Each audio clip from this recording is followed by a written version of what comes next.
Hello दोस्तों, मैं हूं चेतन। आज हम पढ़ रहे हैं metal non metals part 2। Silver and gold do not react with oxygen even at a high temperature. Silver और गोल्ड हाई टेम्परेचर पर भी ऑक्सीजन के साथ रिएक्ट नहीं करते हैं।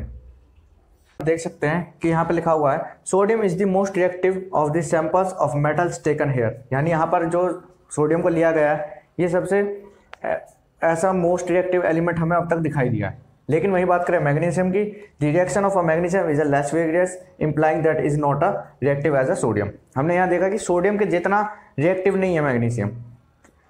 ऐसे ही यहाँ पे कुछ और भी लाइनें लिखी हुई हैं। But burning in oxygen does not help us to decide about the reactivity of a zinc, iron, copper और लेड। यानी कि जब हम ऑक्सीजन के साथ इन सब की रिएक्शन कराते हैं और या फिर जलाते हैं कह सकते हैं, तो हमें क्या पता लगता है? हमें सिर्फ इतना पता लगता है कि हाँ ये रिएक्टिव है, ठीक है, थोड़ा तेज है, थोड़ा ज़्यादा, लेकिन कुछ करेक्ट नहीं बता सकते कि कौन कितना ज़्यादा रिएक्टिव है, कौन कितना कम रिएक्टिव है। What happens when metal react with water. क्या होता है जब मेटल रिएक्ट करता है पानी के साथ? चलिए ऐसे आगे पढ़ते हैं। Metal react with water and produce metal oxide and hydrogen gas. जब भी मेटल रिएक्ट करेगा पानी के साथ बनाएगा मेटल ऑक्साइड और हाइड्रोजन गैस।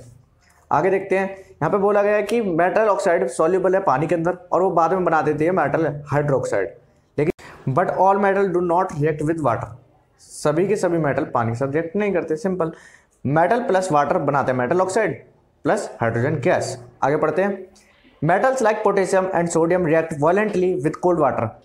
जो पोटेशियम और सोडियम मेटल हैं ये क्या करते हैं? ठंडे पानी के साथ बहुत तेजी के साथ रिएक्शन करते हैं और इनके अंदर एक और रिएक्शन भी हो जाती है जिसे हम बोलते हैं एक्सोथर्मिक रिएक्शन, और इसके अंदर से इवॉल्व होती है हाइड्रोजन गैस जिसमें इमीडिएटली आग लग जाती है। आगे बात करते हैं। The reaction of a calcium with water is less violent, the heat evolve is not sufficient for the hydrogen to catch fire.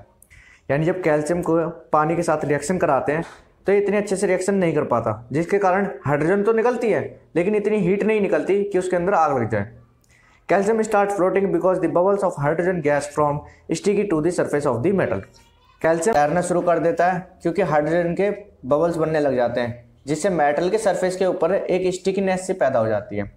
Magnesium ठंडे पानी के साथ रिएक्शन नहीं करता। Magnesium does not react with cold water, लेकिन ये hot water के साथ रिएक्शन करता है। It react with hot water, it forms a magnesium hydroxide and hydrogen gas.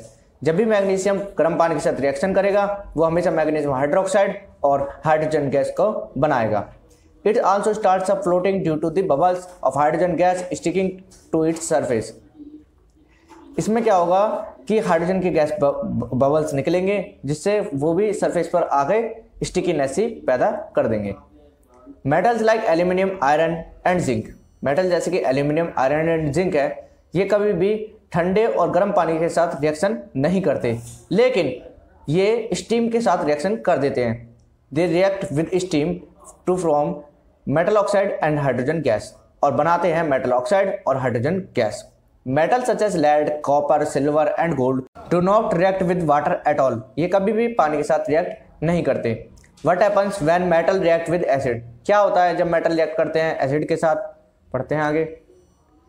जब भी मेटल रिएक्ट करेगा एसिड के साथ हमेशा बनेगा सल्ट प्लस हाइड्रोजन गैस। यानी मेटल प्लस डाइल्यूट एसिड बनाता है सल्ट प्लस हाइड्रोजन गैस। यहाँ पे बोला गया है आप magnesium, aluminium, zinc and iron को डाइल्यूट HCl के साथ रिएक्शन करा के देख सकते हैं। ये हमेशा सल्ट और हाइड्रोजन गैस को ही बनाते हैं। Hydrogen gas is not evolve when a metal react with nitric acid. लेकिन एक कंडीशन में हाइड्रोजन गैस नहीं निकलेगी, जब वो रिएक्ट करेगी नाइट्रिक एसिड के साथ। It is because HNO3 is a strong oxidizing agent. ये पेपर में पहले भी आ चुका है तो इसे ध्यान से याद कर लीजिएगा। HNO3 एक स्ट्रॉन्ग ऑक्सीडाइजिंग एजेंट है जिसके कारण वो हाइड्रोजन गैस को बाहर नहीं निकलने देता। It oxidize the H2 produce to water. ये क्या करता है कि H2 के साथ रिएक्शन करके पानी बना देता है। And itself get reduce to any of the nitrogen oxides, और अपने आप को दूसरे कंपाउंड में बदल देता है जैसे कि N2O, NO, NO2। But magnesium Mg and manganese Mn react with very dilute HNO3 to evolve H2 gas. लेकिन जब ये दोनों HNO3 के साथ रिएक्शन करते हैं तो ये क्या करते हैं? ये इससे H2 गैस निकलवा देते हैं। यानी कि जब भी ये दोनों इसके साथ रिएक्शन करेंगे तो H2 जरूर बाहर निकलेगी। The rate of formation of bubbles was the fastest in the case of the magnesium, यानी कि जो रेट ऑफ है बबल्स का, यानी बबल्स के निकलने का जो प्रक्रिया है वो काफ़ी ज़्यादा तेज हो जाती है मैग्नीशियम के साथ। The reaction was also the most exothermic reaction in the case, इसलिए हम ये कह सकते हैं कि मोस्ट एक्सोथर्मिक रिएक्शन अगर का उसका कोई केस है तो वो यही है। The reactivity decrease in the order, और इसी हिसाब से हम देख सकते हैं कि रिएक्टिविटी डिक्रीज होती है, मैग्नीशियम सबसे ज़्यादा, एल्यूमिनियम उससे कम, और जिंक उससे कम, और आयरन उससे भी कम। In the case of copper no bubbles were seen and the temperature also remained unchanged. Copper के साथ क्या होता है, उसका ना तो कोई टेम्परेचर चेंज होता है और ना ही उसके अंदर से बबल्स निकलते हैं। तो this shows the copper does not react with dilute HCl। तो ये दिखाता है कि कॉपर HCl के साथ रिएक्ट नहीं करता। How do metal react with solution of the other metal salts. चलिए शुरू करते हैं। Reactive metals can displace less reactive metals from there compounds in a solution और मोल्टेन फॉर्म्स, यानी कि एक high reactive metal less reactive metal को displace कर सकता है एक रिएक्शन के अंदर से। और वो रिएक्शन कैसी होगी, थोड़ा सा यहाँ पे दिखाया गया है। Metal A plus Salt solution of B बनाता है Salt solution of A plus metal B, यानी यहाँ पर क्या हुआ है, A को B ने डिस्प्लेस कर दिया है। हमने डिस्प्लेसमेंट रिएक्शन पहले चैप्टर में भी पढ़ी थी। तो इस इक्वेशन के आधार पर हम पता लगा सकते हैं कि कौन ज़्यादा रिएक्टिव है, कौन कम रिएक्टिव है। जैसे कि हमने एक नीचे टेबल भी बना लिया इसी की मदद से। पोटेशियम सबसे ज़्यादा रिएक्टिव एलिमेंट है, यानी मेटल है, और उसके बाद sodium, calcium, magnesium, aluminium, zinc, iron, lead, hydrogen, copper, mercury, silver, gold, यानी सबसे ऊपर है मोस्ट रिएक्टिव, उसके बाद उससे लेस रिएक्टिव वाले एलिमेंट्स है। चलिए अब आगे शुरू करते हैं। How do metal and non metals react.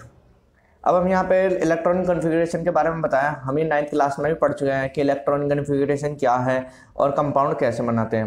फिर भी मैं थोड़ा सा बता देता हूँ कि इलेक्ट्रॉनिक कन्फिगरेशन क्या है। जब हम एटॉम्स के इलेक्ट्रॉन को उनकी ऑर्बिट्स में बांटते हैं उसी को इलेक्ट्रॉनिक कन्फिगरेशन कहते हैं। यहाँ पर नीचे टेबल में दिखाया भी गया है, जैसे कि हीलियम दूसरे नंबर पर आता है, इसके इलेक्ट्रॉन 2 होते हैं, तो K शेल में पूरे भरे हुए हैं। नियोन के भी भरा के दिखाए गए हैं यहाँ पे, सोडियम के भी ऐसे ही कर रखे हैं, ठीक है। पहली सेल में 2, उसके बाद 8, फिर 1। और यहाँ पे क्लोरीन को और देख लेते हैं। क्लोरीन 17 नंबर पर आता है, इसके अंदर 17 इलेक्ट्रॉन होते हैं, पहली में 2, दूसरी में 8 और तीसरी में 7 बचे हुए हैं, ठीक है। अब हम क्या करेंगे, इस इलेक्ट्रॉन कन्फिगरेशन के आधार पर हम कुछ आयनिक कंपाउंड बनाने की कोशिश करेंगे। जैसे कि हमने 9th क्लास में कंपाउंड बनाए थे, अब वही काम अब यहाँ पर भी करेंगे, थोड़ा सा देखते हैं। चलिए शुरू करते हैं आगे। सोडियम पे पहली सेल में है 2, दूसरी में 8 और लास्ट में है 1। क्लोरीन की पहली सेल में 2, दूसरी में 8, आखिरी में 7। यानी अगर हम देखें, हमने 9th क्लास में जैसे कि पढ़ाई हुआ है कि 0 से यदि 4 के बीच में हो या 4 से 8 के बीच में हो, तो हम क्या करेंगे, देखेंगे कि ऊपर वाला जो सोडियम है 4 से कम है, तो इसका मतलब क्या है, इसमें 1 प्लस का होगा, ठीक है। यानी जब भी 4 से कोई होगा कम तो वो प्लस का होगा। अब यहाँ पे देखिए 4 से तो ज़्यादा लेकिन 8 से कम है क्लोरीन, यानी कि 7 आ रहा है, तो कितना कम है, 1, तो यहाँ पे होगा 1 माइनस का। अब यहाँ पे देखेंगे, फिर इसको कंपाउंड बनाएंगे तो क्या होगा, देखिए जब हम कंपाउंड बना रहे हैं तो सोडियम ने 1 क्लोरीन को दिया और क्लोरीन ने 1 सोडियम से लिया, और यहाँ पे क्या बन गया, Na+, और यहाँ पे Cl को यहाँ पे डॉट करके दिखाया गया है कि जो सोडियम से Cl ने लिया है और जो Cl ने सोडियम को दिया है, यानी इन्होंने एक दूसरे की कमी को पूरा कर दिया है, और इससे बनता है आयोनिक कन्फिगरेशन, यानी आयोनिक कंपाउंड। इससे आयोनिक कंपाउंड बनते हैं।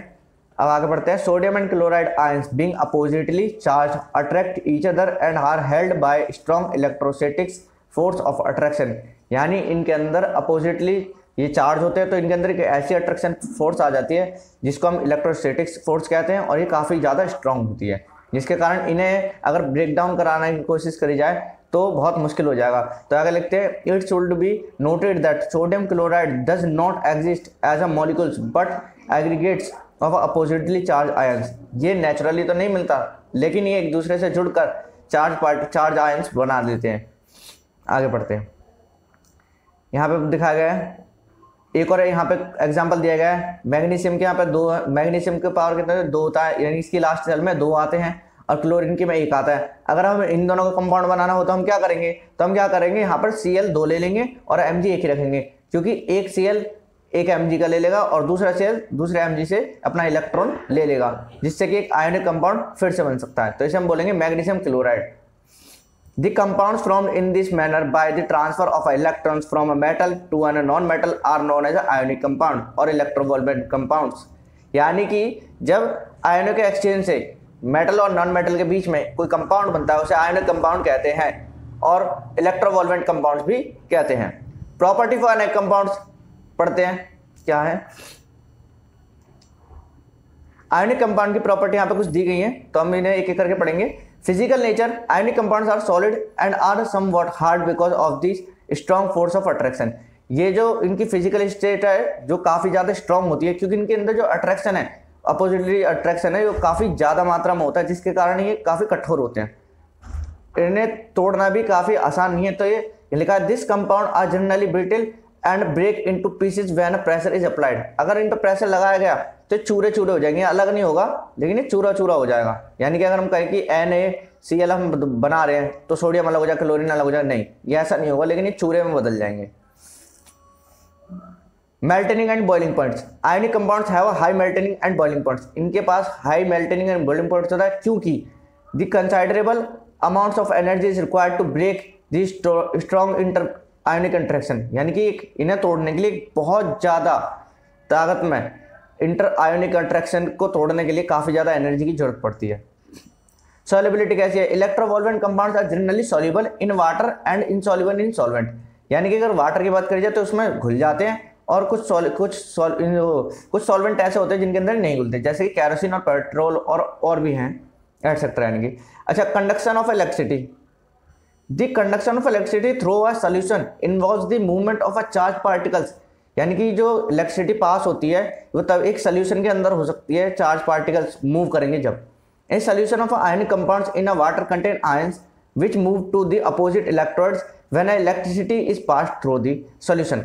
जब उस सोल्यूशन में इलेक्ट्रिसिटी पास करी जाती है तो वो अपोजिट इलेक्ट्रोड्स के पास जाने की कोशिश करते हैं, मूव करने की कोशिश करते हैं। आयनिक compounds in the solid state do not conduct electricity. जो आयनिक कंपाउंड है सॉलिड स्टेट में कोई इलेक्ट्रिसिटी कंडक्ट नहीं कर सकते, because the movement of ions in the solid is not possible. क्योंकि जो आयंस की मूवमेंट है वो सॉलिड स्टेट में तो पॉसिबल ही नहीं है, due to their rigid structure. क्योंकि उनका जो कठोर स्ट्रक्चर होता है, यानी खट्टा स्ट्रक्चर होता है, तो वो ऐसा नहीं कर पाते।